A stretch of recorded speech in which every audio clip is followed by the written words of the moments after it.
உட்காருங்க. தேவனுக்கு மகிமை உண்டாவதாக. இந்த நாளில் நாம் மீண்டும் ஆண்டவராகிய இயேசு நாமத்தில் கூடி வந்து தேவனை மகிமைப்படுத்தும்படியாக நமக்கு உதவி செய்திருக்கிறார். உங்களை அவருக்கு இயேசு நாமத்தில் அன்பின் வாழ்த்துக்கள். ஹல்லேலூயா. சரி, நான் வசனத்தின் ஊடாய் தான் நாம் எப்போதும் சொல்ல வேண்டும். 1 பேதுரு 5ஆம் அதிகாரம் 10ஆம் வசனம் படிங்க. 1 பேதுரு 5ஆம் அதிகாரம் 10ஆம் வசனம். கிறிஸ்து இயேசுவுக்குள் நம்மை தமது நித்திய மகிமைக்கு அழைத்தவராக இருக்கிற சகல கிருபையும் பொருந்திய தேவன் தாமே கொஞ்ச காலம் பாடு அனுபவிக்கிற உங்களை சீர்படுத்த வேண்டும், ஸ்திரப்படுத்த வேண்டும், பலப்படுத்த வேண்டும், நிலை நிறுத்துவாராக. அல்லேலூயா. முதலாவது இந்த வசனத்தினுடைய காரியம் என்ன என்று சொன்னால், நித்திய, அது தொடக்க வசன வார்த்தை என்னது? நித்திய மகிமைக்கு அழைத்தார். ஹல்லேலூயா. நல்ல கவனிங்க. தேவன் நித்திய ஜீவனுக்கு நம்மை அழைத்திருக்கிறார், நித்திய மகிமைக்கு நம்மை அழைத்திருக்கிறார். இந்த உலகத்தில் பல பிரச்சனைகள் தீர்வதற்காக, கடினமான சூழ்நிலைகளை சமாளிப்பதற்காக ஆண்டவர் ஏதாவது நன்மை செய்வார், செய்ய மாட்டாரா என்ற ஒரு எண்ணத்தோடு தான் நீங்கள் ஒருவேளை இந்த சூழ்நிலைக்கு வந்திருக்கலாம். அல்லது இப்போதும் பல நெருக்கங்கள் இருக்கும், அதுக்காக ஒரு பரிகாரம் ஆண்டவர் தரமாட்டாரா என்ற நினைவில் நீங்கள் வந்திருக்கலாம். இது ஆண்டவர் உங்களை அழைப்பதற்கு பயன்படுத்துகிற ஒரு வழி என்பதை நீங்கள் விளங்கி கொள்ள வேண்டும். அவர் எதற்கு அழைத்தார் என்று சொன்னால், நம்முடைய பூலோக பிரச்சனைகள் எல்லாம் தீர்த்து இங்கே சுகமாய் உட்கார வைப்பதற்காக நம்ம அழைக்கவில்லை, நித்திய மகிமைக்காக நம்ம அழைத்தார். அதுதான் முதலாவது. எப்போதுமே விசுவாசிகள், சபையார் எப்போதும் மனசில் வைத்திருக்க வேண்டிய காரியம், மற்ற மனிதர்கள் நித்தியமல்லாத அநித்தியமான காரியங்களுக்காய் ஓடிக்கொண்டிருக்கிறார்கள், பிரயாசப்படுகிறார்கள், உழைக்கிறார்கள். அதுவே அவர்களுடைய 24 மணி நேரமும் அவர்களுடைய எண்ணமும் சிந்தை அப்படி ஆகி இருக்கிறது. அவர்கள் அப்படி இருக்கிறார். நாமும் அப்படிப்பட்ட ஒரு சூழ்நிலைக்குள்ளே தான் இருந்தோம். அந்த சூழ்நிலையிலிருந்து சில சூழ்நிலை வழியாக தேவன் இந்த சூழ்நிலைக்கு நம்மை அழைத்து கொண்டு வந்திருக்கிறார். எதற்கு அழைத்து கொண்டு வந்தார் என்று சொன்னால், நீங்கள் அநித்தியமான அழிவுக்குரிய உலகத்துக்குரிய சிந்தையிலே நீங்கள் இப்படி சென்று மாண்டு கொண்டிருக்கிறீர்களே, இந்த அநித்தியமானவளை விட்டு நித்தியமானவளை நீங்கள் அறிந்து கொள்ளும்படி, நித்தியமான முழு மகிமையான ஆசீர்வாதங்களை அடைந்து கொள்ளும்படி ஆண்டவர் இந்த சூழ்நிலைகள் மூலம் இங்கே அழைத்து கொண்டு வந்தார். அல்ல, எப்போதும் மனசில் வைங்க. இந்த சபையாய் நீங்கள் இங்கே கூடி வந்து செயல்படுவதனுடைய நோக்கம் ஏதோ உலகத்தில் உள்ள பிரச்சனை தீர்வதற்கு, பரிகாரத்திற்கு அல்ல. ஆண்டவர் அதெல்லாம் செய்யட்டும், வேண்டிய அளவு செய்யட்டும், வேண்டான்னு சொல்லலை. ஆனால் அவர் அழைத்த அழைப்பு நித்திய மகிமையின் அனுபவத்தை நாம் அடைவதற்காக தான் நம்மை அழைத்திருக்கிறார் என்பதை எப்போதும் மனசில் வைங்க. நீங்கள் எந்த சூழ்நிலையில் நின்றாலும், இந்த சூழ்நிலைக்குள்ளே வந்து அனுபவப்பட்டு பழகின நீங்கள் இந்த சூழ்நிலையை விட்டு எந்த சூழ்நிலையில் எந்த காலத்தில் நின்றாலும் உங்கள் மனசில் எதுவும் ஒலித்து கொண்டே இருக்க வேண்டாம். அல்ல, ஒரு அநித்தியமான உலக சூழ்நிலையில் அநித்தியமான உலகத்தின் காரியங்களை மேன்மை பாராட்டி அவங்களுக்கு தெரியாது. ஒருவேளை ஏன்னா அந்த நித்தியத்தை குறித்த அறிவில்லாமை ஒரு காரணமாக இருக்கலாம். அதுதான் அவர்களுக்கு பிரதானமாக அவருடைய மனதில் பதிந்து விட்டது. அது இருந்துட்டு போட்டு, அதுக்குள்ளே நம்ம போக வேண்டிய அவசியம் இல்லை. நமக்கு தேவன் இந்த அறிவை கொடுத்தார். எப்போதும் இந்த விழிப்புணர்வு நமக்கு இருக்க வேண்டும். எந்த இடத்துல போனாலும், இந்த இடத்துல வந்து நீங்கள் ஒரு காலம், ஒரு குறிப்பிட்ட காலம் நீங்கள் இங்கே செயல்பட்டிருப்பீர்கள் என்றால் உங்களுக்கு அந்த உணர்வு கண்டிப்பாக இருக்க வேண்டும். அதனால தான் எப்போதும் இதை இந்த சபைக்குள்ளே நாங்கள் கொடுத்து கொண்டே இருக்கிறோம். அல்லேலூயா. உலகத்தில் நீங்கள் வெளியே பார்க்குற அநித்தியமான காரியங்களை இங்கே தர முடியாது, இங்கே சொல்ல முடியாது. சொன்னால் அதுக்கு எதுக்கும் வேறுபாடு இல்லாமல் ஆகிவிடும் இல்லையா? நீங்கள் இங்கே வர வேண்டிய அவசியம் இல்லை. சில வேளை அப்படி தான் இதெல்லாம் எங்களுக்கு உலகத்தில் இருக்குது. நான் கொஞ்சம் ஆழமாக இந்த நித்தியம், ஆன்மீகம், ஆழமான விஷயங்களை பேசுவேன். சில சபைகளில் போகும்போது ஜனங்கள் அங்கே வந்திருப்பாங்க. அவங்க வந்து நான் பிரசங்கம் ஆரம்பிக்கும் வர கவனிச்சிருக்கேன், ஒரு மாதிரி தூங்கி தூங்கி உறங்கி ஒரு உணர்ச்சி இல்லாமல் இருப்பாங்க. நான் செய்தியை ஆரம்பிக்கும்போது கொஞ்ச நேரம் தொடக்கத்தில் அப்படி தான் இருப்பாங்க. அப்புறம் திடீர்னு அவர்களுக்கு ஒரு உணர்வு வந்துடும், உடனே நிமிர்ந்து பார்த்து அப்படியே ரொம்ப கவனமாக கேட்பார். இது என்னன்னு நான் கவனிச்சிருக்கேன். இதுக்கு ரகசியம் என்னன்னு பார்த்தா, வழக்கமாக இங்கே வந்து சபையில் வரும்போது தேவன் ஒன்று ஆசீர்வதிப்பார், உயர்த்துவார், அதை செய்வார், இதை செய்வார்னு பல காரியங்கள் பேசுகிறாரு. வந்திருக்கிற ஆளுவை நினைக்கிது, எப்பா இதெல்லாம் நாங்கள் பார்த்து முடிச்சுட்டுங்க வந்திருக்கோம். இல்லையா? பணத்தை பார்த்து பணத்தினால உள்ள பிரச்சனை தீர்மானம் பார்க்க இங்கே வந்தோம். சொத்தை சம்பாதிச்சு போட்டுட்டு அதனால உள்ள பிரச்சனையை தீர்க்கிறதுக்கு இங்கே வந்தோம். இதே பற்றி திருப்பி திருப்பி பேசிகிட்டு இருந்தா அவளுக்கு ஒரு சலிப்பு உண்டாயிருது. பேரசங்கியாருக்கு வேற நேரம் வேலை இல்லை, என்னைக்கு பார்த்தாலும் இப்படியே ஆசீர்வதிப்பாருன்னு சொல்லிட்டு. ஸோ நான் வழக்கமாக அப்படி பேசுறதில்லை. கொஞ்சம் ஆவியானவர் ஏதாவது பேசணுமே ஆண்டவர், சும்மா போய் பொழுதுபோக்குக்கு போய் நிற்கப்படாது. எனக்கு ஒரு பிரச்சனை உண்டு. நான் ஜனங்களுக்கு முன்னாடினா அவங்களுக்கு தேவையான செய்தி சொல்லியிருக்கணும். 1/2 மணி நேரமோ 3/4 மணி நேரமோ பொழுதுபோக்கிட்டு வர எனக்கு முடியாது. அது ஒரு பெரிய பிரச்சனை. எனக்கு வசனம் தரணும், எந்த வசனத்துலேருந்து போகணும், எப்படி போகணும், ஐடியா இல்லைன்னா குழம்பி போவேன். ஆனால் ஆண்டவர் எனக்கு தந்துடுவார். அதுதான் எனக்கு குறைவில்லாமல் எனக்கு தந்திருக்கிற ஒரு பெரிய ஆசீர்வாதம். என்னோட நடக்கிற எல்லா பாசமாரும் சொல்லுவாங்க, எப்படி இவ்வளவு பிரசங்கம் பண்ணுகிறீர்கள், நினச்ச உடனே பிரசங்கம் பண்ணி விடுகிறீர்கள், வந்துக்கிட்டே இருக்குது, கேட்டால் வந்துக்கிட்டே இருக்குது. அப்படி தான் சில வேளை சில செய்திகள் சொல்லும்போது வந்துக்கிட்டே இருக்கு. சரி, அப்போ ஏன்னா ஜனங்களுக்கு செய்தி சொல்லணும். அப்போது நான் இப்படி நித்தியமானது, மகிமையானது, மேலானது அப்படின்னு பேசும்போது அந்த ஜனங்கள், இந்த பிரசங்கர் ஏதோ புதுசாக பேசுகிறார், ஆமாம் இதுவரை கேள்விப்படாத பேசுகிறார் இல்லையா. இயேசுநாதரோடு நிறைய பேர் போனாவலாம். ஒரு சந்தர்ப்பத்தில் கொஞ்சம் கடினமான உபதேசம்னு சொல்லி பலர் பின்வாங்கி போனாங்களாம். போனோன்னா ஆண்டவர் திரும்பி பார்த்து கேட்டாராம், சீசரில் பார்த்து நீங்களும் போகிறீங்களா அப்படின்னு கேட்டபோது பேதர் சொன்னாராம், யார் இடத்துல போவோம், நித்திய ஜீவ வசனங்கள் உம்மிடத்திலே உண்டு. இது வேறு இடத்துல கிடச்சுன்னா போயிடலாமா இருந்து, வேறு இடத்துல தான் கிடைக்கலையே, கேட்கவும் இல்லையே, இப்படி ஒரு ஐடியாவும் ஒரு பிரசங்க வேறுன்னு சொல்லலை, அதனால நீர் சொல்லதை கேட்குறோம். இப்படி ஒரு உணர்வை நான் பார்த்துருக்கேன். ஜனங்கள் தொடப்பட்டதை பார்த்துருக்கேன். என்னை பார்த்து நேரடியாக சொல்லியிருக்கிறார்கள் கூட்டம் முடிஞ்ச பிறகு. ஓ இது எங்கேருந்து வந்தியே நீங்கள், இது எப்படி அப்படி கேட்குறாரு. அப்போ நான் மனசுக்குள்ளே நினச்சிட்டேன், இந்த மாதிரி ஒரு ஆழமான ஆத்மீக செய்தி கொடுக்காதனால ஜனங்கள் ஒரு வறட்சியில் போயிட்டாங்கல்ல, உலர்ந்த எலும்புகளை போல் ஆகிட்டாங்க. சபையெல்லாம் ஒரு உலர்ந்த அனுபவத்துக்குள்ளே போனதுக்கு காரணம் ஆத்மீக ரீதியில் ஒரு உணர்வு விழிப்பு இல்லாததுனால. சரி, அதனால் நமக்கு ஆண்டவர் தாராளம் செய்தியை தருகிறார். நல்லது.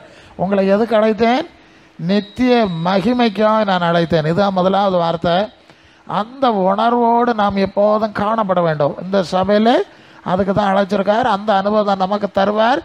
அதில் நாம் கற்றுக்கொண்டு வளர வேண்டும். சரி, இப்போ நீங்கள் 2 கொரிந்தியர் 4ஆம் அதிகாரம் 17-18 வந்தீங்கன்னா 2 கொரிந்தியர் 4:17-18 சீக்கிரம் படிங்க. காண்கிறவைகள் அனித்தியமானவைகள். 2 கொரிந்தியர் 4:17-18 வசனம் சரியா? காணப்படுகிறவர்கள் அல்ல,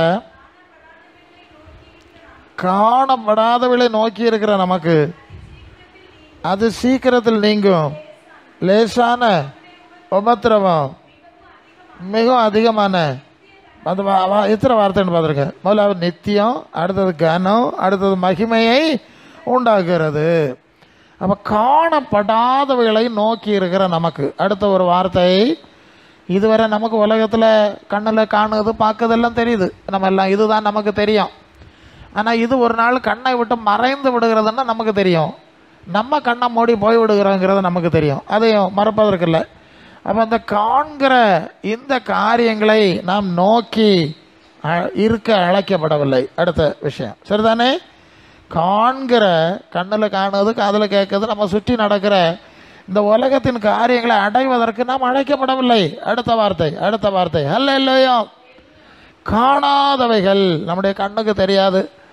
அதை நீங்கள் 1 கொரிந்தியர் 2ஆம் அதிகாரம் 9-10 படிங்க. 2 கொரிந்தியர் எழுதியிருக்கிறபடி, தேவன் தம்மில் அன்பு கூறுகிறவர்களுக்கு ஆயத்தம் பண்ணி கொண்டிருக்கிறவர்களை கண்ணு காணவில்லை, காது கேட்கவில்லை, அவருடைய மனுஷனுடைய இருதயத்தில் தோணவில்லை.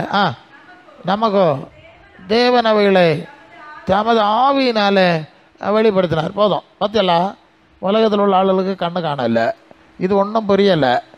நமக்கு இந்த காணாதவைகள், கண்ணில் இப்போ பார்க்க முடியாத விஷயங்களும் இருக்கிறது அப்படிங்கிற ஒரு அறிவை தந்து ஆவியானவர் நம்முடைய உள்ளத்தில் அந்த அறிவை தந்திருக்கிறார். ஒருவேளை மற்றவர்கள் அதை பரியாசம் பண்ண, யார் கண்டது, நீர் கண்டீரா? இப்போ உலகத்தில் கூட அப்படி தான். செவ்வாய் கிரகம்னு ஒன்று இருக்குன்னு நம்ம கண்டமா என்ன? இப்போ போய் அங்கே எல்லாம் அவனுக்கு வெண்கலத்தை எல்லாம் இறக்கி விட்டாச்சு. ஓ, அப்படி இருக்குதோ? இது போல தான் மனுஷன் தனக்கு தெரிஞ்சதெல்லாம் தான் இருக்குது, அதுக்கு மிஞ்சி ஒன்றும் இல்லைன்னு நினைக்கப்படாது. அவன் மனுஷன் அப்படி நினைக்கிறான். இல்லை, காணாத மகிமையான மேலான காரியங்கள் இருக்கிறது. அதை அறியும்படி, உணரும்படி ஒரு அறிவை, ஒரு தெளிவை, ஒரு வெளிச்சத்தை நம்முடைய மனசில் தந்தார். அல்ல இல்லையா? இல்லையா? அப்படி ஒரு வெளிச்சத்தை தரையில் அங்கே நீங்கள் இப்படி வருவீங்களா? நான் பல ரீதியிலான சூழ்நிலைகளில் பிரசங்கத்துக்கு நிற்கிறவன். அதாவது அஸ்திவார உபதேசமுள்ள சபைகள். என்னது? அஸ்திவார உபதேசமுள்ள சபைகள் இப்போ ரொம்ப குறைஞ்சிக்கிட்டு வருது. அது ஒரு பிரச்சனை தான். அப்படியே அஸ்திவார உபதேசமாக இருந்த சபைகளை இப்போ அஸ்திவாரத்தை எல்லாம் உடச்சி போடுகாவே நான் திருப்பி போடணும். நாங்கள் அதுக்கு ரொம்ப பாடுபட வேண்டியிருக்கு, பிரயாசப்பட வேண்டியிருக்கு. ஊழியக்காரர்களையும் ஒழுங்குபடுத்துறது ரொம்ப சவால் தான், இருக்கட்டும். ஸோ இந்த சபைகள்னு ஒரு பிரிவு இருக்கிறது. இனி இதுக்கு வெளியே அஸ்திவாரம் உபதேசம் இல்லாத சபையில் இருக்கிறது. அதுக்கு அடிப்படை என்னன்னு கேட்டிங்கன்னா, எனக்கு ஒரு குறிப்பிட்ட சபையை தெரியும். அந்த குறிப்பிட்ட சபையில் போகிற ஒரு சகோதரர் தெரியும். அவரோட நான் பேசி கொண்டிருந்தேன். நான் அப்போ அவர்கிட்ட கேட்டேன், எந்த சபைக்கு போகிறீர்கள்? அந்த சபைக்கு பேரை சொன்னார். அப்போ நான் கேட்டேன், அந்த சபையினுடைய சூழ்நிலை எப்படி, அதை ஒன்று சொல்லுங்க. நான் உள்ளே போனதில்லை, அதுக்கு உள்ளால போனதில்லை அப்படின்னு கேட்டேன். உடனே அவர் சொன்னார், பாஸ்டர் 3 மாதத்துக்கு ஒருக்கா புதுசாக ஆளுகள் வந்துட்டுருப்பாவ. அப்போ நான் கேட்டேன், ரொம்ப நல்ல காரியம் இல்லையா? 3 மாதம் இருக்கா புது ஆளாக வந்துட்டுருக்குன்னா நல்ல விஷயம் தானே. அப்படி இல்லை பாஸ்டர், நல்ல கவனிங்க. இப்போ அடுத்த விஷயம், அப்படி இல்லை பாஸ்டர். முதல்ல கொஞ்சம் பேர் வருவாவ, ஒரு 3 மாதம் நிற்பாவ. அதுக்கப்புறம் இந்த பேட்ச் போயிடும், அடுத்த புதிய பேட்ச் வரும். இப்போ புரியுதானு சொல்லுது? அது ஏன்னு கேட்டால், இவர் ஆண்டவர் அண்ணா அது தருவார் இதை தருவாருன்னெலாம் அடித்து விடுவார். தீர்க்க தரிசனம் அது அப்படிப்பட்ட சபை தான், பயங்கர விளம்பரம். அப்போது அதை கேட்டு நிறைய ஆளுவ வந்துடுவாவ. சரி, இவர் சொன்னது மாதிரி கிடைச்சா என்ன செய்வாவ? கிடைச்சாச்சு இல்லையா, போ நீ அடுத்த தேவையுள்ளவளை பார்க்கல, அவைய போயிடுவாவ. கிடைக்காத ஆளுவ பாப்பாவ. இந்த பிரசங்கியார் சும்மா பொய் அடிக்கார், ஒரு நாள் நடக்கலை. அவையில கிடைச்ச ஆளெல்லாம் போயிடும், கிடைக்காத ஆளெல்லாம் போயிடும். அப்போ 3 மாதத்துக்கு இருக்கா புது பேட்சாக வந்துட்டுருக்கோம். இதா சபைக்கு அனுபவம். சபைக்கு அனுபவங்கிற அவர் தந்தாலும் தராட்டாலும் இல்லையா? இது திருமணத்தில் சொல்லுவோம் இல்லையா, வாழ்விலும் தாழ்விலும் சுகத்திலும் சுகவீனத்திலும் மரணம் நம்ம பிரிக்க வரைக்கும் சபையில் இருக்கணும். ஏன் காரணம் என்னது? நாங்கள் இதுக்கு வரையில, இது கொஞ்சம் கூடுதல் வரையில் இருக்கோம். இது கடைசியில் மண்ணில் தானே கொண்டு வச்சோம். இதை போட்டு மனுஷன் கணக்கு பார்ப்பானா? ஏன்?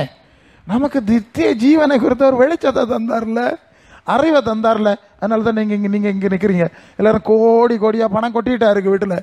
ஒருத்தருக்கு பிரச்சனை இல்லையா, கஷ்டம் இல்லையா? இந்த பிரச்சனை எல்லாம் அங்கே கிடக்கு.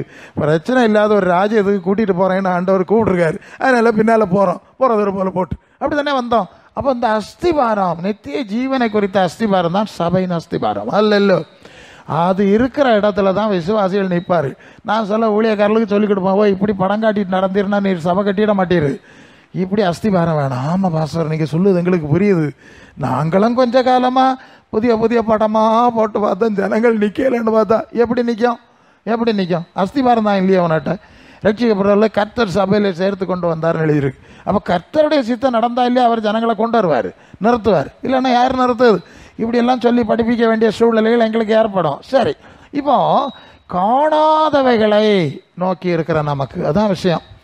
நோக்கி இருக்கிற நமக்கு கொஞ்ச காலம் நமக்கு ஏற்படுகிற இந்த துன்பம் நித்திய கன மகிமை உண்டாக்குறது. அப்போ உலகத்தில் உள்ள மகிமை மேன்மை தெரியும் நமக்கு எவ்வளவு தூரம்னு நல்லா தெரிஞ்சது. நம்ம எல்லாம் தாத்தா பாட்டிகள்லாம் நாங்கள் இருக்கிறோம் நிறைய, இதெல்லாம் பார்த்து முடிச்சது தான். அதனால் இதை பற்றி ரொம்ப பேசினா நமக்கே சலிப்பு உண்டாயிரும் இல்லையா? ஒரு சபையில் ஒரு பாச சொன்னார், 3 நாள் ஸ்பெஷல் கூட்டத்துக்கு கூப்பிட்டா அவர் உலகத்தில் அது இதுன்னு இப்படியே பேசிகிட்டு இருக்கார். இவருக்கு மனசில் தோணுச்சான், இவன் பரலோகத்தை பற்றி இந்த ஆள் பேசவே இல்லையே அப்படின்னு. இனி ஒரு நாள் இருக்குது, இந்த ஒரு நாளாவது பரலோகத்தை பற்றி கொஞ்சம் பேசுங்க பாஸ்டர் அப்படின்னு சொன்னால் அவர் சொல்லுவாரா, எனக்கு பரலோகத்தை பற்றி பிரசங்கம் பண்ண தெரியாது. கொள்ளாமா, பரலோகத்தை பற்றி பிரசங்கம் பண்ண தெரியாத பிரசங்கி மேலே இப்போ உள்ள பெரிய பயங்கர எழுப்புதல் பிரசங்கி, இன்டர்நேஷ்னல் பிரசங்கி. ஓகே, இப்படி இருக்கு நிலைமை. சரி, அப்போ நித்திய கன மகிமை அது ஒவ்வொன்றும் நித்தியம்னா முடிவில்லாதது. உங்களுக்கு புரியும்படி ஒன்று சொல்லட்டா?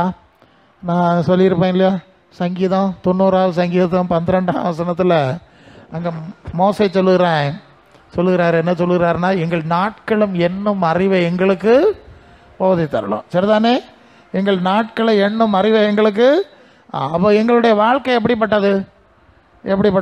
கொஞ்ச நாள்னா நான் சொல்லியிருக்கேன் உங்களுக்கு, அது அதிகபட்சம் 80 வருஷம்னு ஒரு கணக்கு சொல்லுவார். 80 வருஷமாக இருந்தாலும் 80 பெருக்கல் 365 போட்டால் 29,200 நாள் வருது. எத்தனை நாள் வருது? 80 வருஷம் இருந்தால் 29,200 நாள். இதில் இப்போ நம்ம எத்தனை வருஷம் கடந்ததோ அதை 365 கொண்டு பெருக்கி அந்த அமௌண்ட்டை இதை எண்ணிக்கையை கழிச்சாச்சுன்னா இனி மிச்சம் எத்தனை நாள் இருக்குன்னு கணக்கு வந்துடும். அப்போ இவ்வளவு தான் நாள், 29,200 நாள் வைங்க, இவ்வளவு தான் இங்கே இருக்கும். இப்போ நித்தியம்னு ஒன்று பேசுகிறான்ல, அது எவ்வளவு நாள்னு கேட்டால் அதுக்கு முடிவே கிடையாது இல்லையா? நித்தியம்னா அதுக்கு முடிவில்லை, அதுக்கு இன்ஃபினிட்டிவ்னு சொன்ன மாதிரி அது கணக்கில் மேத்ஸில் அப்படி ஒரு டேர்ம் உண்டு, அதுக்கு முடிவே கிடையாது, அது போய்கிட்டே இருக்கும். அப்போ அந்த நித்தியமான நாட்களையும் இப்போ நமக்கு இருக்கக்கூடிய 29,200 நாளையும் கணக்கு பார்த்தா இது எத்தனை சதமானம்னு நமக்கு கணக்கு பார்க்கவே முடியாது. ஏன் நித்தியம் எவ்வளோன்னு தெரிஞ்சால் தானே இதை பர்சன்டேஜ் பண்ண முடியும். அப்படி கொஞ்ச நாள் தான் இருக்கும். சரிதானே? மிக கொஞ்ச நாள். இந்த மிக கொஞ்ச நாளில் நாம் அடையக்கூடிய நம்முடைய ஆவிக்குரிய அனுபவம் தான் இந்த நித்தியத்தை தீர்மானிக்குது. இப்போ புரியுதா உங்களுக்கு நான் சொல்லுது? அப்போ எவ்வளவு பொறுப்பாக நடக்கணும், எவ்வளவு கவனமாக நடக்கணும், எவ்வளவு எச்சரிக்கையாக இந்த காரியங்களை பயன்படுத்தணுங்கிறத நீங்கள் சிந்தித்து கொள்ள வேண்டும். இல்லையா? உலகத்தில் பல காரியங்களுக்கா இப்போ என்ன, ஒரு டாக்டர் படிக்கணும்னு சொன்னால் +2 அப்புறம் ஒரு 4 வருஷம் MBBS, அதுக்கு மேலே போகிறாவ லட்சக்கணக்கில் செலவாக்காவ. என்னத்துக்கு போனியான்னு கேட்டால், இந்த உடம்பில் என்னெல்லாம் வியாதி வரும், என்னெல்லாம் நோய்க்கிருமி வரும், அது எப்படி வரும், எப்படி போவோம், இதெல்லாம் ஆராய்ச்சி பண்ணதுக்காகவும் இவ்வளோ பயங்கர செலவு. சரி, கடைசியில் என்ன செய்விய? அது வர நோயாளிகளுக்கு மருந்தை கொடுத்து கொல்லுவோம், அவ்வளோதான். இவ்வளவு காலம் பணத்தையும் செலவாக்கி இவ்வளவு தூரம் எல்லாம் படித்த பிறகு அப்போ உம்மட்ட மருத்துவம் பார்த்த ஆளெல்லாம் சாவாமல் இருக்காளா? ஐயா, அது என்னத்தை சொல்லுது? எல்லோரும் செத்துக்கிட்டு தான் இருக்காவ. எழுதி வாங்கிடுவோம், முதல்ல நாங்கள் ஆப்ரேஷன் பண்ணுவோம், செத்து போனால் நாங்கள் பொறுப்பில்லை, கையெழுத்து போட்டு வாங்கிட்டு பணத்தையும் கட்ட சொல்லிவிட்டு பார்சல் ஆக்கி விட்டு கொடுத்துட்ருவோம். அப்போ இதுக்கடா இத்தனை வரையும் படிச்சு நீங்கள் வாயில் முழுவதும் ஆராய்ச்சி. இது மாதிரி தான் ஒவ்வொரு காரியமும், எல்லா உலகத்தில் உள்ள எல்லா காரியமும் ஆராய்ஞ்சவனும் செத்தாய், கண்டுபிடிச்சதும் இல்லாமல் போட்டுட்டு போயாச்சு. இதுக்கு தானே வாழ்க்கையை போட்டு நாசாக்கினிய. இந்த கொஞ்ச காலத்தை காணாவிட்டாலும் ஒரு நித்தியமான காரியத்தை குறித்த ஒரு வெளிச்சத்தை தேவன் தருவார் உங்களுக்கு. அதை அடையும்படி வாருங்கள். அதை அடையுங்கன்னு சொன்னால் எங்களை பரியாசம் பண்ணிட்டு நடந்தியே இல்லையா கொள்ளாமல்? அப்போ பரியாசம் பண்ண ஆளுகளுக்கு நிலைமையை பார்த்துக்கிடுங்க. இதாக்கம் கொஞ்ச நாள் படம் தான், உலகத்தில் படம் தானே, வேற ஒன்றும் நிஜம் கிடையாது. ஸோ நாம் அப்படி இல்லை, நமக்கு ஒரு நிச்சயத்தை தேவன் தந்திருக்கிறார். ரோமர் 8ஆம் அதிகாரம் 23 25 வரை படிங்க. ரோமர் 8 23 25 வரை படிப்போம். காணாதவை அதுவும் அல்லாமல் நாமும் கூட சரீர மீட்பாகிய புத்திர சுவிகாரம் வருவதற்கு காத்திருந்து நமக்குள்ளே தவிக்கிறோம். முதல் விஷயம், நம்முடைய சரீரத்திற்கு ஒரு மீட்பு. நல்ல கவனிங்க, இங்கே கொஞ்ச நாளைக்கு இருக்கிறோம், இதற்கு ஒரு நித்தியமான சரீரம், தேவகுமாரனா இயேசுக்கு ஒப்பான ஒரு சரீரம் கொடுக்கப்படும், மீட்கப்படும் நாளில் கொடுக்கப்படும், அவர் வரும்போது கொடுக்கப்படும் இல்லையா? அப்படி ஒரு சரீர மீட்புக்காய் காத்திருக்கிறோம். அடுத்தது, அந்த நம்பிக்கையினாலே ரட்சிக்கப்பட்டிருக்கிறோம். காணப்படுகிறதை நம்புகிறது நம்பிக்கை அல்ல. ஒருவன் தான் காண்கிறதை நம்ப வேண்டியது என்ன? காணாததை நம்பினோம் மகிழ், அது வருகிறதுக்கு பொறுமையோடு காத்திருப்போம். அந்தபடியே சரி போதும். காணப்படாதவைகள், இப்போ இந்த சரீரத்தில் இருக்கிறோம், இனி ஒரு சரீரம் கிடைக்குமா பிரசங்கியார? இல்லை வேற ஒரு ஆள் தருவா வேணா போங்க, இல்லை உங்களுக்கு வேற, இல்லை எங்களுக்கு டாக்டர் மாதிரி தாராவே, இல்லைன்னா உலகத்தில் அவியெல்லாம் தாரேன்னு சொன்னால் சரி போய் வாங்கிடுங்க. அங்கே தான் கிடைக்கவும் செய்யாது, பின்ன என்ன செய்யுது? இல்லையா? தருவேன்னு சொன்னால் போயிடலாமா இருந்த தைரியமா? அவனுக்கு கதையை சொல்லிட்டேன். இவராவது சரி தாரேன்னு சொல்லியிருக்காரு, நான் மரித்தேன் உயிரோடு இருக்கிறேன்னு சொல்லியிருக்கிறாரு, சில அனுபவங்கள் மூலம் நான் உயிரோடு இருக்கிறேன்னு என் வாழ்க்கையில் நிரூபிச்சிருக்கிறாரு இல்லையா? சும்மா ஒன்றும் வரையில, நீங்கள் எங்கே சும்மா ஒன்றும் வரையிலையே. அவர் உயிரோடு இருக்கிறார், அவர் செயலாற்றுகிறார், என்னுடைய ஆண்டவர் செயலாற்றுகிறத பார்த்தேன். ஆமாம், மருத்துவமனையில் கூட ஆபத்தான எல்லாம் கைவிட்டாச்சு, முடிஞ்சு போச்சு. முடிஞ்சு போன பிறகு நான் இப்போ சமீபத்தில் ஒரு சாட்சி காட்டேன். ஒரு மருத்துவமனையில் ஒரு ஆள் அட்மிட் பண்ணி டோட்டலி ஃபினிஷ்டு. அவர் சொன்னாரா, நீங்கள் இங்கே இருந்து மெடிக்கல் காலேஜுக்கு கொண்டு போயிருங்க, இங்கே இருந்து செத்து போனால் எங்களுக்கு பேரை கெட்டு போயிடும், அதனால நீங்கள் அங்கே போயிருங்க, அரசு லெவலுக்கு போயிருங்கன்ட்டு விரட்டிகிட்டே இருக்கார் அந்த டாக்டர். அப்படி இருக்கும்போது இவருக்கு யாரோ வந்திருக்கிறார்கள், ஜெபித்திருக்கிறார்கள், ஆண்டவர் அற்புதம் செஞ்சுட்டார். மறுநாள் காலையில் வந்து டாக்டர் இவங்களை எப்படியா டிஸ்சார்ஜ் பண்ணி விடுறதுக்கு எப்போ போறிய கேட்க வந்தால் மனுஷன் எழும்பி இருக்காரு. என்னது இது, என்ன ஆச்சு உங்களுக்கு, எப்படி அது இப்படியாக ஜோம்? அவர் சொன்னாரா, அந்த ஆள் கிறிஸ்தவர் கிடையாது, அந்த டாக்டர் கிறிஸ்தவர் கிடையாதான். நீங்கள் பிரார்த்தனைன்னு சொல்றதுல ஏதோ ஒரு பெரிய விஷயம் இருக்குது. எங்களுடைய அறிவுப்படி நீர் எழும்பி உட்கார முடியாது. அல்ல இல்லையா, நீர் எந்த தெய்வத்திட்ட ஜபிச்சிடோ எனக்கு தெரியாது, அந்த தெய்வத்திட்டே ஜபிச்சிடும். அல்ல இல்லையா, அவ்வளோதான். அப்போது ஒரு காரியத்தை பார்த்தாங்க இல்லை. அப்போது இப்போ சாவ கிடந்த ஆள் உயிரோடு எழுப்பியிருந்தா அப்போ நித்திய ஜீவனம் தர அவருக்கு முடியும். அல்ல இல்லையா, அர்த்தம் அதானே. இங்கே செஞ்சிருக்காருன்னா இது சாம்பிள். அது யோவான் 10:10 நான் அவர்களுக்கு ஜீவன் உண்டாயிருக்கவும் அது பரிபூரணம். இப்போ ஜீவன் உண்டாய் அப்போ ஏதோ வருகை பார்ப்போம், அப்படி தானே வந்தோம், அப்படி தானே இங்கே வந்திருக்கிறோம். அல்ல இல்லையா.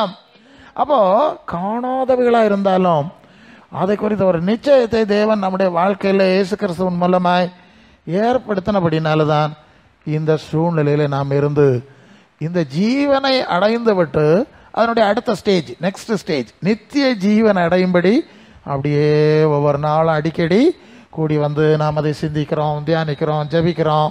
நித்தியமானவர்கள், அநித்தியமானவர்கள் அல்ல, நித்தியமானவர்களுக்கு தான் அந்த மனசை வைக்கிறோம். அதனால தான் இங்கே நிற்கிறோம். அநித்தியமானவர்களுக்கு என்ன இருந்தால் ஓடி போயிருப்பான், நான் நேரமாக சொன்ன மாதிரி. அப்படி அல்ல, இதை முதலாவது மனசில் வைங்க. அப்போ நித்திய மகிமைக்கு நம்மை அழைத்திருக்கிறார். அதற்கு நம்ம என்ன செய்யணும், அவர் சீர்படுத்த வேண்டும். அதான் 1 பேதுரு 5:10 அதில் ஒரு வார்த்தை இருக்குல்ல, சீர்படுத்தி ஸ்திரப்படுத்தி பலப்படுத்தி, இல்லையா, சீர்படுத்தணும். சீர்படுத்துன்னு சொல்ல வார்த்தையை கொஞ்சம் நமக்கு புரியும்படி மொழிபெயர்த்தா ஒழுங்குபடுத்தணும், ரெகுலேட். அல்ல இல்லையா, ஏன் ஒழுங்குபடுத்தணும்? இதுவரை நம்முடைய மனசும் நம்முடைய வாழ்க்கையும் அநித்தியமான உலகத்துக்குரிய டைப்லேயே செட் ஆகிருந்தது. அப்படி தானே செட் ஆகிருந்தது. நித்திய ஜீவன் இருக்குன்னு கேட்டால் நமக்கு பைத்தியம்னு சொல்லுவாங்க. அப்படி தானே ஆளும் இருந்தா. நித்திய ஜீவனோ பவுல் பிரசங்கம் பண்ணாராம், மரித்தோர் உயிர்த்தெழுதலை பற்றி பிரசங்கம் பண்ணோன்னு சிலர் சொன்னாவலாம், நீர் சிலர் இழந்தார்கள், சிலர் நீ சொல்லுவதை இன்னொரு தடவை கேட்பேன், நித்திய ஜீவனா எவன்டா சொன்னா நித்திய ஜீவன்? ஏன்னா அந்த மைண்ட் அப்படியே செட் ஆகி போச்சு. அப்படியே ஒரு குருட்டாட்டத்தில் அவர்கள் சிக்கி கொண்டார். இப்படி அநித்தியமான காரியங்களை மட்டும் நம்பி நித்தியத்துக்கு மேலே நம்பிக்கை இல்லாதவர்களாய் மனசை வைக்காம இருந்தவர்களை என்ன செய்யணும்? இனி அந்த நித்தியத்தை விசுவாசிக்கத்தக்கதாக அவருடைய மனசை, அவருடைய வாழ்க்கையை சீர்படுத்த வேண்டும். சரிதானே? ஆமாம், சீர்படுத்தும். சீர்படுத்துதல்னா எதுக்கு? நித்தியமானவர்களை அடையும்படையான சீர்படுத்தல், அநித்தியமானவர்களை சீர்படுத்தல் இல்லை. அதனால் கொஞ்சம் அதுக்கு வித்தியாசமான அனுபவங்கள் இருக்கிறது. அது எப்படி சீர்படுத்துகிறாருன்னு சொன்னால், நீங்கள் யோவான் 17:6 படிங்க. யோவான் 17:6 நீங்கள் படிக்கும்போது, நீர் உலகத்திலிருந்து தெரிந்தெடுத்து எனக்கு தந்த மனுஷருக்கு உம்முடைய நாமத்தை வெளிப்படுத்தினேன், அவர்கள் உம்முடையவர்களாக இருந்தார்கள், அவர்களை எனக்கு தந்தீர், உம்முடைய வசனத்தை கடைபிடித்திருக்கிறார்கள். இங்கே இந்த சீர்படுத்துகிறதுக்கு ஆண்டவர் என்ன செய்கிறாராம், தேவன் என்ன செய்கிறாராம், உலகத்திலிருந்து நம்மை பிரித்தெடுக்கிறார். அல்ல இல்லையா? நீங்கள் உலகத்துக்குள்ளே மூழ்கி இருந்தால் உங்கள் மனசு அப்படி தான் இருக்கும், அந்த செட்டிங்கில் தான் அது போயிட்டுருக்குமே தவிர அதிலிருந்து வெளியே வர முடியாது. ஆகவே அவர் ஏதோ சில சூழ்நிலை மூலம் நம்மை உலகத்திலிருந்து பிரித்து தெரிந்தெடுக்கிறார். அவர்களுக்கு தான் தேவன் தம்முடைய நாமத்தை, தன்னுடைய நித்திய நாமத்துக்கு நித்திய ஜீவனுக்குரிய காரியங்களை கற்றுக் கொடுக்கிறார். அல்ல இல்லையா? அவர்கள் உம்முடைய வசனம், உம்முடைய வசனம்னா என்னது? உலகத்தின் வசனம்னா உலக சம்பந்தமான காரியம், தேவனுடைய வசனம்னா பரலோக சம்பந்தமான காரியம். சரிதானே? உம்முடைய வசனம்னு சொன்னால் பரலோகத்தின் தேவனுடைய வார்த்தை, பரலோகத்தின் தேவனுடைய ராஜ்யத்தை குறித்த செய்தி. சரிதானே? நீங்கள் 1 யோவான் 4ஆம் அதிகாரம் 4ஆம் வசனமா படிங்க.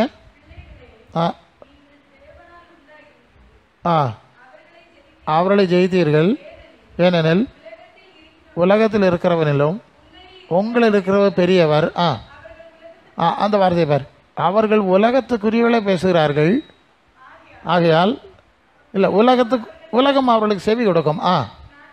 நாங்கள் தேவனால் உண்டானவர்கள், தேவனை அறிந்தவன் எங்களுக்கு செவி கொடுக்குறான், தேவனால் உண்டாயிராதவன் எங்களுக்கு செவி கொடுக்கறதில்லை. அதனால சத்திய ஆவி என்னதென்றோம் வஞ்சக ஆவி என்னதென்றோம் அறிந்திருக்கிறோம். போதும். இப்போ பாருங்க, உலகத்துக்குரியவர்கள பேசுவார்கள். அதை கேட்டால் ஜனங்களுக்கு நல்ல விசுவாசம் வந்துடும், எழுப்புதல் வந்துடும் இல்லையா? பற்றியெல்லாம் நாங்கள் பார்த்துருக்கோம். அப்படியெல்லாம் பேசினா அல்லேலியா தோத்திரம் ஆத்திரம் பாத்திரம்னு சத்தம் போட்டால் எல்லாரும் இருவாவ. அது ஈஸியாக மனசில் ஆயிரும். உலகத்துக்குரிய காரியம் ஈஸியாக மனசில் ஆயிரும். தேவனால் உண்டான தேவ பிள்ளைகளுக்கு தேவ ராஜ்யத்துக்குரிய காரியங்களை சொன்னால் அவர்களுக்கு அது புரிஞ்சிடும். ஏன்னா 2 ஆவின்னு சொல்லுவார். ஒன்று உலகத்தின் ஆவி, இன்னொன்று பரலோகத்திலிருந்து வர்றது பரிசுத்த ஆவி. அப்போது பரலோகத்திலிருந்து வர்றது பரிசுத்த ஆவி வந்து அதன் மூலம் பேசுகிற சத்தியங்களை அந்த ஆவியானவர் அவர்களுக்குள்ளே தெளிவுபடுத்துகிறார், உறுதிப்படுத்துகிறார். அதான் உம்முடைய வார்த்தை பரலோக தேவ செய்தியை கொடுத்தேன், அதை ஏற்றுக்கொண்டார்கள். இல்லை அநேகர்கிட்ட பரலோக செய்தியை சொன்னால் ஏற்றுக்கொள்ளவில்லை. அவர்கள் உலகத்துக்குரியவர்கள், அவங்க மைண்டு வேறு கிடக்கு. இனி தள்ளி அது மறுப்புறத்திலும் நெருக்கி என் கரத்தை என் மேல் வைக்கிறீன்ன மாதிரி அடி கொடுத்து அப்படி இப்படி எல்லாம் கொண்டு வரணும். எப்படி அது ஆண்டவர் கொண்டு வரணும். சரி இருக்கட்டும்.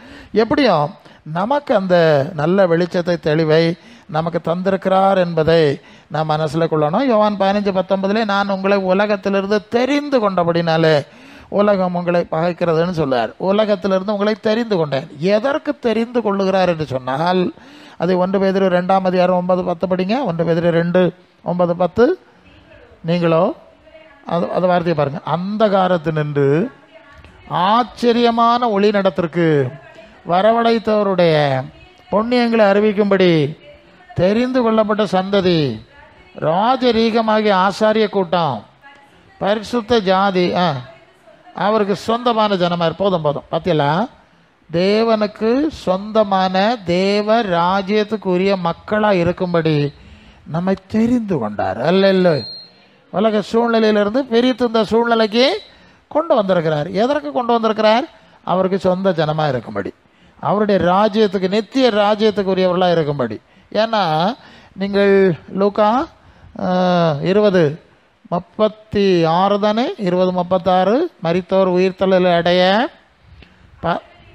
இனி மரிக்க மாட்டார்கள், உயிர்த்தலின் பிள்ளைகள் ஆனபடியினாலே தேவதூதர்களுக்கு ஒப்பானவர்களும் தேவனுக்கு பிள்ளைகளார். போதும். மரித்தோர் உயிர்த்தறதில் அடைய பாத்திரவான்கள் இன்னும் மேலே வந்துற வசனம் இருக்கு.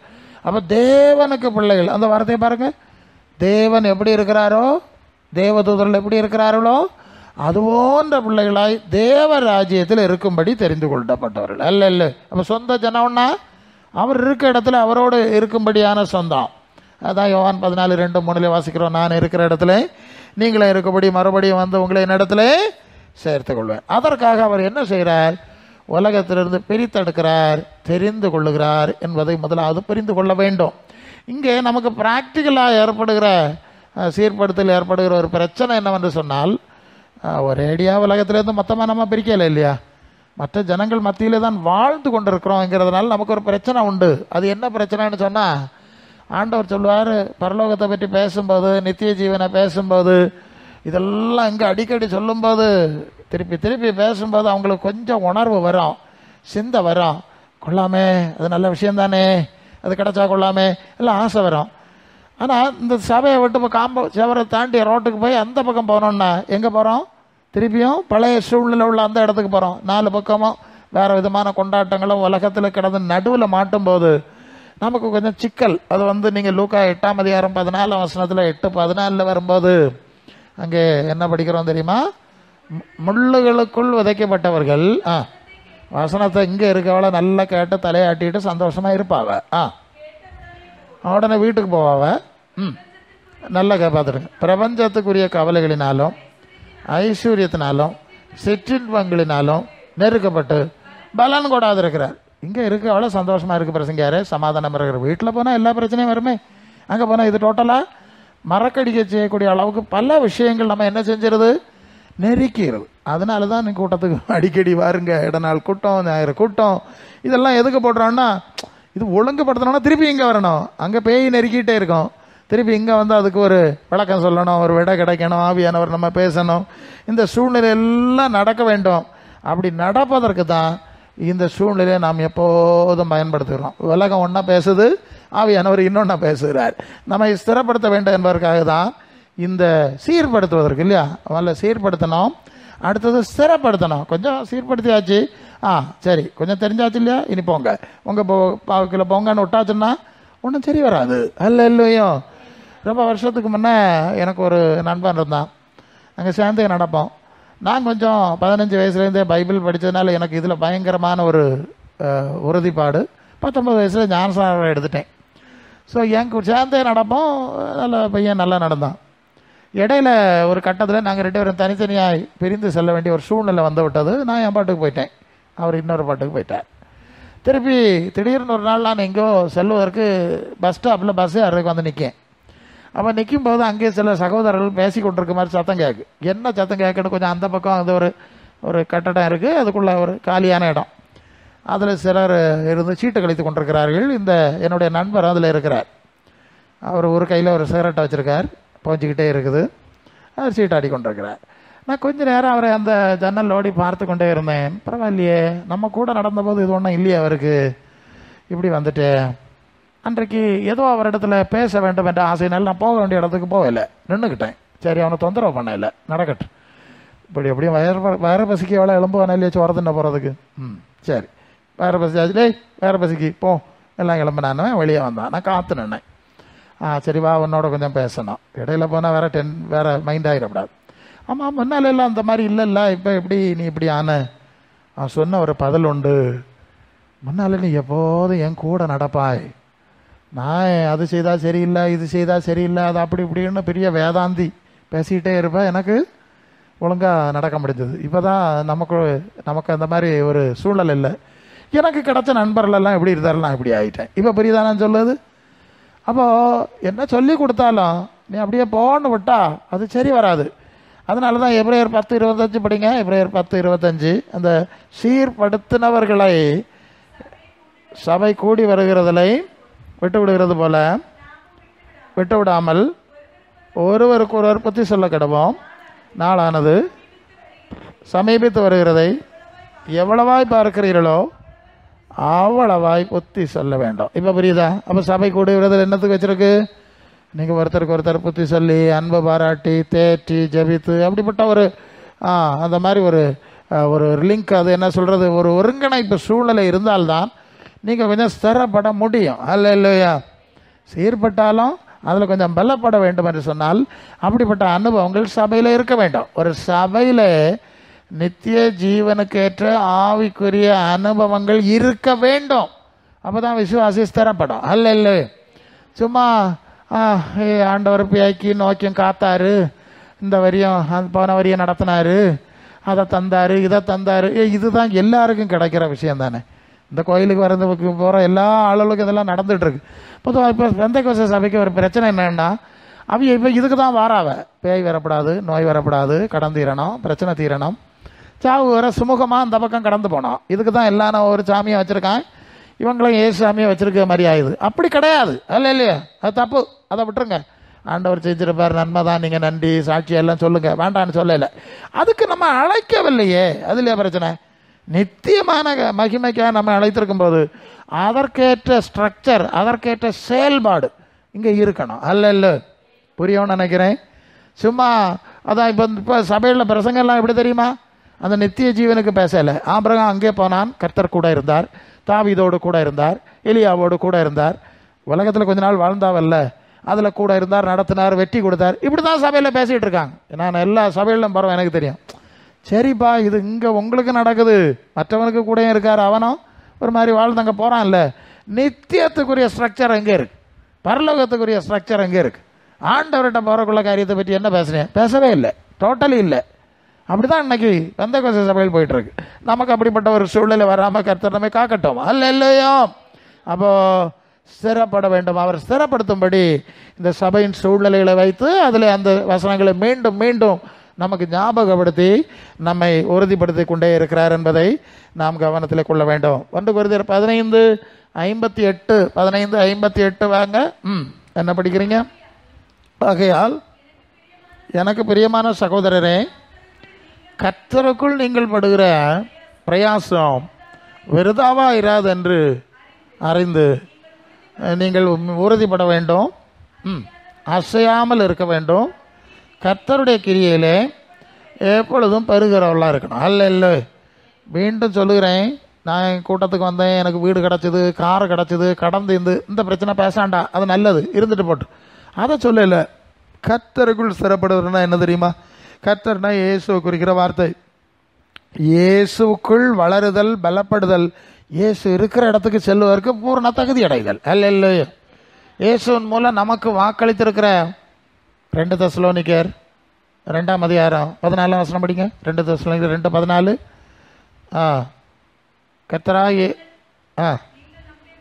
நம்முடைய கர்த்தராகிய இயேசு கிறிஸ்துவின் மகிமை அடையும் பொருட்டாக எங்கள் சுவிசேஷத்தினாலே அந்த ரட்சிப்புக்கு அவர் உங்களை நம்மை அழைத்தார். அல்ல அப்போ கர்த்தருக்குள் ஸ்திரப்படுவது, பலப்படுவது, பிரயாசப்படுவதுன்னா என்னன்னு சொன்னால் இந்த பூமிக்குரிய காரியங்களை அது குறிக்கலை. அல்ல இயேசு இருக்கிற இடத்துல அவர் இருக்கிற மாதிரி பூரண நிலைமை அடைவதற்கு தகுதி அடையக்கூடிய விஷயங்கள், இதுதான் கர்த்தருக்குள் பலப்படுவது. இப்போ புரியுதா?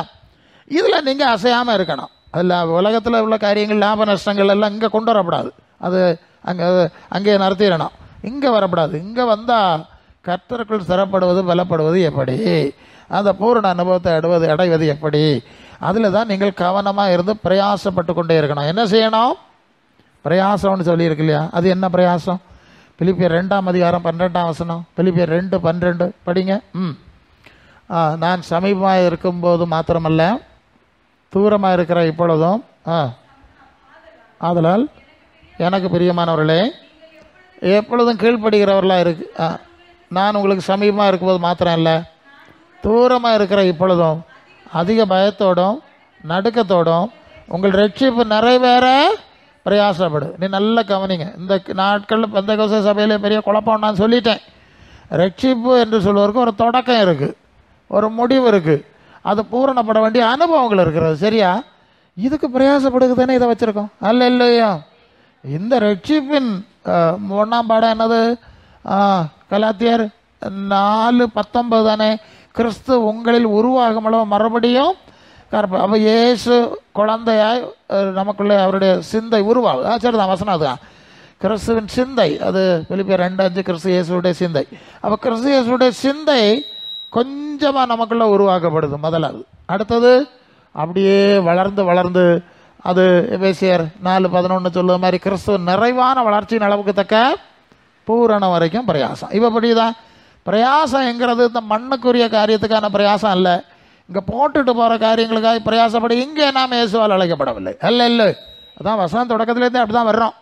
நித்திய இதெல்லாம் அனித்தியம் தானே. அப்போ அனித்தியமான காரியங்களில் பிரயாசப்படுவதற்கு நாம் அழைக்கப்படவில்லை. அதுதான் கவனத்தில் கொள்ள வேண்டிய காரியம். நித்தியமான காரியங்களை, நித்திய ஜீவனுக்கேற்ற காரியங்களை, ஆவிக்குரிய காரியங்களில் நாம் வளர்ந்து பூரணமடைய நீங்கள் பிரயாசப்பட்டு கொண்டே இருக்க வேண்டும். 2 கொரிந்தியர் 4:16 ஆனபடினாலே நாங்கள் சோர்ந்து போகிறதில்லை, புறம்பான மனுஷன் அழிந்து உள்ளான மனுஷன் நாளுக்கு நாள் புதிதாக்கப்படுது. அந்த பிரயாசம் இதை ரொம்ப மனசில் வைங்க. ஏன்னா அவங்க வாழ்க்கையில் நிறைய பிரச்சனை இருக்கும், வியாதி பலவீனங்கள் இருக்கும், நெருக்கங்கள் இருக்கும். இந்த உலக ரீதியில் நீங்கள் சங்கடப்படுவதற்கு எத்தனையோ காரியங்கள் இருக்கலாம், இல்லைன்னு சொல்லலை, எல்லாருக்குமே இருக்கும். அந்த நிறைவான மனுஷன் ஒருத்தனை இருக்க முடியாது, இந்த சரீரத்தில் இருக்கவரை இருக்க முடியாது, அதுதான் உண்மை. எல்லாம் இருக்கும். ஆனால் இதை நீங்கள் உங்கள் மனசில் முக்கியமாக நினைக்கப்படாது. அது எபிரேயர் 12:1 அது. ஆகையால் மேகம் போன்ற திரளான சாட்சிகள் சூழ்ந்து கொண்டிருக்க பாரமான யாவற்றையும் சுற்றி நெருங்கி நிற்கிற பாவத்தையும் தள்ளிவிட்டு விசுவாசத்தை துவக்கிறவரும் முடிக்கிறவருமாய் இயேசுவை நோக்கி நமக்கு நியமித்திருக்கிற ஓட்டத்திலே பொறுமையோட நீ நல்லா மீண்டும் சொல்லுகிறேன், உலக மனுஷருக்கு ஒரு ஓட்டம் இருக்குது, ஆனால் ஆண்டவருக்குள்ளே நமக்கு ஒரு ஓட்டம் நியமிக்கப்பட்டிருக்கிறது. அந்த வேறுபாடு தெரியுதா? அவங்க ஓட்டம் என்னது? உலகத்தின் உயரத்தில் ஏறுறதுக்கு ஓடுது, பாதியில் போகிறதும் உண்டு, வாங்கிட்டு முடிஞ்சு போகிறதும் உண்டு. அப்துல் கலாம் சொன்ன மாதிரி கனவு காணுங்கள்னு கண்ட மாதிரி கனவு கண்டுட்டு போயிடுவாங்க. அந்த ஓட்டத்தை பற்றி இங்கே பேசலை. நித்திய ஜீவனை அடையும்படி, அந்த மகிமைக்குரிய கிறிஸ்துவின் பூரணத்தை அடையும்படி ஓடுகிற ஒரு புதிய ஓட்டம் இல்லையா? இதுக்குள்ளே வந்த பிறகு, இதுக்கு வெளியே எவ்வளோ நான் பேசலை, இதுக்கு உள்ளே வந்த பிறகு உங்கள் வாழ்க்கையில் வாழ்க்கை பாதை மாற்றப்பட்டிருக்கிறது, ஓட்டம் மாற்றப்பட்டிருக்கிறது. அது இயேசு இருக்கிற இடத்துக்கு செல்லும்படி, இயேசு இருக்கிற நித்திய நிலைமை அடையும்படியாய் நான் ஓடும்படியான ஓட்டம். அப்போ என்ன செய்யணும்? இந்த மற்ற பாரம் எல்லாம் நீங்கள் நினச்சிக்கிட்டு இருக்காமல் அதை தள்ளி விட்டு ஓடி ஆண்டவர்கிட்ட போனால் போதும், ஆண்டவரை போல் மாறினா போதும், நித்திய ஜீவன் கிடைச்சா போதும் இல்லையா? அது வெளிப்படுத்தல் 22:3 தானே. இனி ஒரு சாபமும் வராது, ஆட்டுக்குட்டியானவர் இருக்கிற சிங்காசனம், அவள் ஒரு சாபம் இல்லாத இடத்துக்கு போனால் போதும். 21:4 சொல்லுற மாதிரி கண்ணீர் யாவையும் துடைப்பார், இனி மரணம் துக்கம் இல்லைன்னு சொல்லியிருக்கு இல்லையா? அந்த இடத்துக்கு போய் சேர்ந்தோம். இப்படி தானே ஓடணும், இதுதானே ஓட்டம், இதுதான் மனசில் இருக்கணும். மற்ற காரியெல்லாம் சரி அப்பா எல்லாம் பார்த்தாச்சு, இதெல்லாம் சுமந்துட்டு தெரிய முடியாது, சுமந்து ஆமாம் நம்ம கஷ்டப்படுதான் மிச்சம். ஆண்டவர்கிட்ட போனோம், அதில் பூரணம் அடைஞ்சாது ஓடி அங்கே தப்பி போயிடுவோம். எஸ், அதான் உண்மை. ஆமாம், லோத்தின் மனைவியை நினைத்துக் கொள்ளுங்கள், திரும்பி பார்க்காதே, பூமி எங்கே நெல்லாது, ஓடி போய்விடு இல்லையா? அப்படி ஓட்டமாக்கும் இந்த கிறிஸ்தவ ஓட்டம். கடைசி வசனம் 2 பேதுரு 1:10-11. சீக்கிரம் படிங்க. 2 பேதுரு 1:10-11 படிங்க. ஆகையால் சகோதரரே, அழைப்பையும் தெரிந்து கொள்ளுதலையும் உறுதியாக்கும்படி ஜாக்கிரதையாக இருங்கள். இவைகளை செய்தால் ஒரு காலம் இடறி விழமாட்டீர்கள். இவ்விதமாய் கர்த்தரும் இரட்சகருமாகிய இயேசு கிறிஸ்துவனுடைய நித்திய ராஜ்யத்துக்கு உட்படும் பிரவேசம் உங்களுக்கு பூரணமாய் கொடுக்கப்படும். அல்ல. அப்போ அழைப்பு என்னது? நித்தியத்தை நோக்கி ஓடுகிற ஓட்டம், கிறிஸ்துவின் பூரண சாயலை அடைய வேண்டுங்கிறதா நமக்கு கொடுக்கப்பட்ட அழைப்பு. இல்லையா? அதான் 1 தீமோத்தேயு 6:12 தானே. விசுவாசத்திலே நல்ல போராட்டத்தை போராடு, நித்திய ஜீவனை பற்றி கொள்ள, அதற்காகவே நீ அழைக்கப்பட்டாய். இல்லையா? தயவு செய்து இந்த பூமிக்குரிய காரியங்களை எல்லாம் சிந்திக்கிற சூழ்நிலையாய் இந்த சூழ்நிலையை நீங்கள் அமைத்து கொள்ளக்கூடாது. எனக்கு ஜோமனுங்க ஆண்டவர் இந்த சூழ்நிலை இருக்குது, எங்களுக்கு உதவி செய்ய, நீங்கள் ஜோமன்லாம் தப்பு கிடையாது. அதையே தூக்கிட்டு தெரியப்படாது, ரொம்ப முக்கியம். ஏன்னா அது 1 போனால் 3 வரும், 3 போனால் 5 வரும், ஒரு நாளும் தீராது. இந்த உலகத்தினுடைய சூழ்நிலை அப்படி இருக்குது, யாருக்கு தீர போகிறதில்ல. அப்போ இந்த அறிவோட நாம் இந்த நாட்களில் ஓடும்படி ஜாக்கிரதையாக இருக்கணும். அப்போ நம்ம எதற்கு அழைத்திருக்கிறார்? நித்திய மகிமைக்கு அழைத்திருக்கிறார் என்று சொல்லி நாம் செய்தியை ஆரம்பித்திருக்கிறோம்.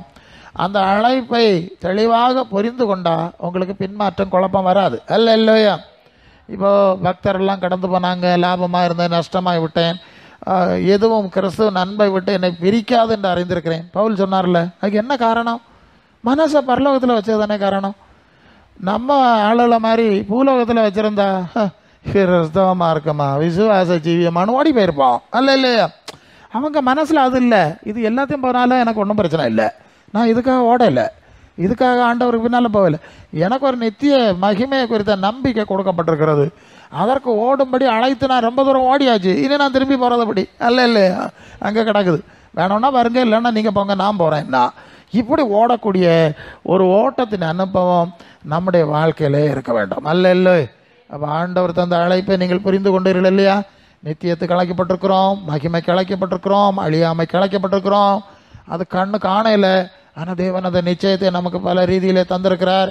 ஆகவே அந்த நிச்சயத்தை உறுதியாய் பற்றி கொண்டு அப்படியே ஓடுவோமாக, ரட்சிப்பு நிறைவேற பிரயாசப்படுவோமாக, கிறிஸ்துவின் சிந்தை சாயலிலே வளர்ந்து பூரணப்படும்படியாக நாம் பிரயாசப்படுவோமாக. ஏன்னா நான் முடிக்கணும், அது வசனம் வந்துடுது.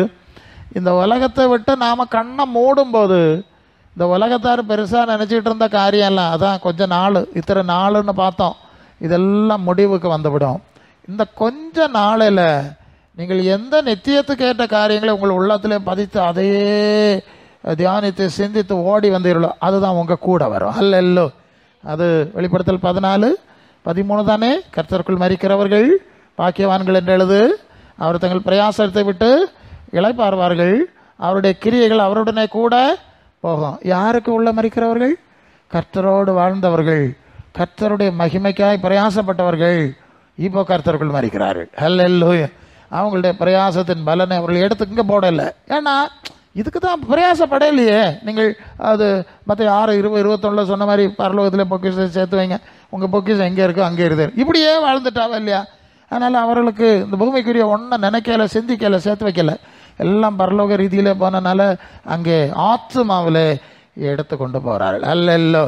அப்போ நாம் நித்தியமான இந்த உலகத்தின் காரியங்களை பார்த்து, அந்த சூழ்நிலைகளை பார்த்து, நித்தியமானவர்களை அசட்டை பண்ணி விடாதபடி, கவலையீனமாக இருந்து விடாதபடி, நித்தியமானவர்களை அடையும்படி உள்ளான மனுஷன் ஆத்துமாவிலே ரட்சிப்பு நிறைவேற பிரயாசப்படும்படியாய் நம்மை பூர்ணமாய் ஒப்பு கொடுப்போமா?